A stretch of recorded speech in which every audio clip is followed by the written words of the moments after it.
Hey everybody, today I'm going to show you a tip on how you can do some amazing binding at home and get really nice professional results.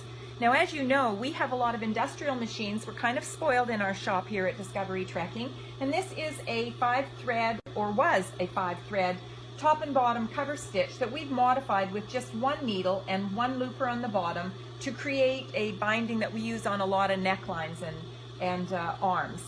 I'm going to show you this machine to show you what we do, but I'm then going to go over to one of our industrial straight stitch machines and show you how you can get really great results doing basically a very simple technique. Now, I've cut my own binding. It's 1 3/4 inches, and it's just a stretchy, light lycra or spandex nylon or spandex poly, I'm not exactly sure. And it goes through this industrial binding folder. I just gotta get her set up here. I've put red thread on just so that you can see the resulting stitch. Okay, and I'm going to just stretch it a little bit so it doesn't gather. Okay, now I'm going to stop this and show you that we get a lovely binding, and that also, because it's measured and folded, it's exactly right, and we get a little bit of a chain stitch on the back. Tension actually needs adjusting on this machine.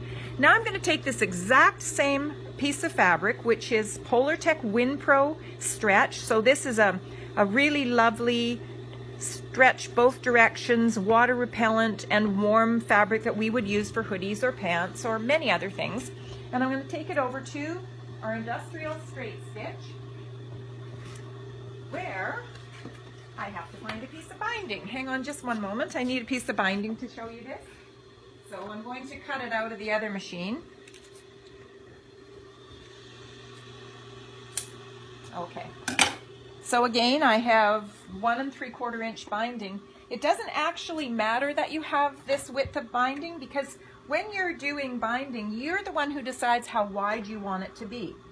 Now what I'm going to do is, this is the right side of the fabric, and I'm going to put the right side of the binding on the edge of the fabric. And the important thing when you bind is that you can actually see the edge of your fabric. It isn't the edge of the binding that matters, it's the edge of the fabric, because that's going to measure exactly how wide that binding is.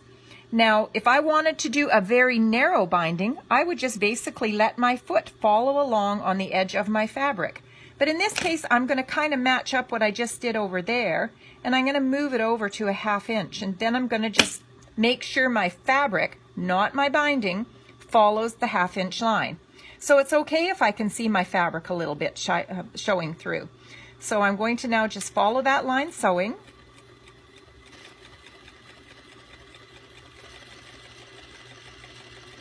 I have a 1/2 inch line right on the template here. Okay, and I'm not going to go too terribly far. Stop there.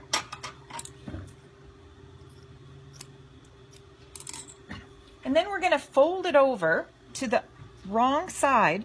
And I know a lot of people would then pin it to make sure that you're covering up the stitch line, because we're going to be securing this from the right side.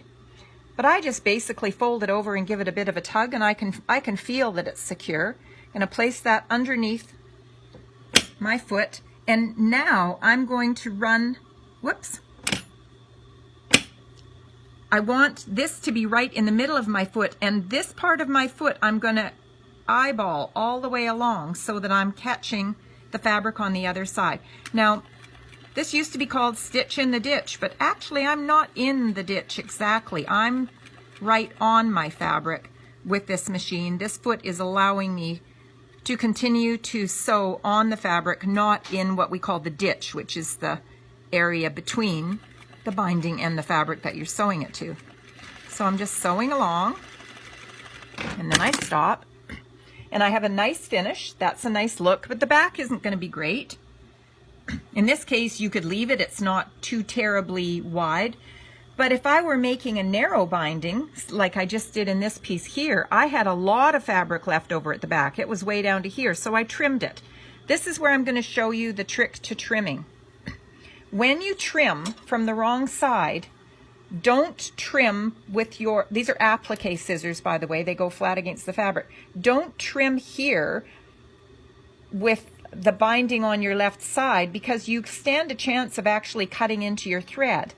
Instead, bind from here. Now I don't have much to work with. I'm actually going to show you a better example just in 1 second where I'm leaving a whole lot more. But you can just go along and trim.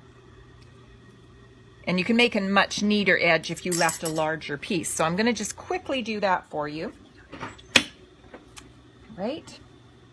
I'm going to make this one a thin binding. And I'm just going to do the width of my foot.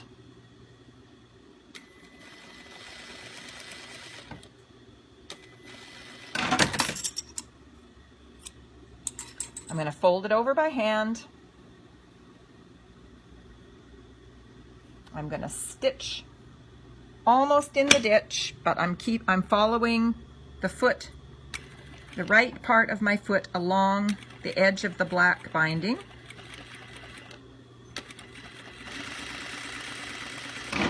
And you'll see I have a lot of fabric left on the other side, and I'm not going to trim this way. I'm going to turn it this way,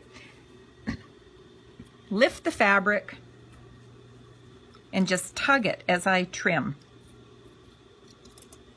And if you do this technique, tugging as you trim, you'll get a nice close line that's got a nice edge to it, and then you have a nice finish on the front and the back.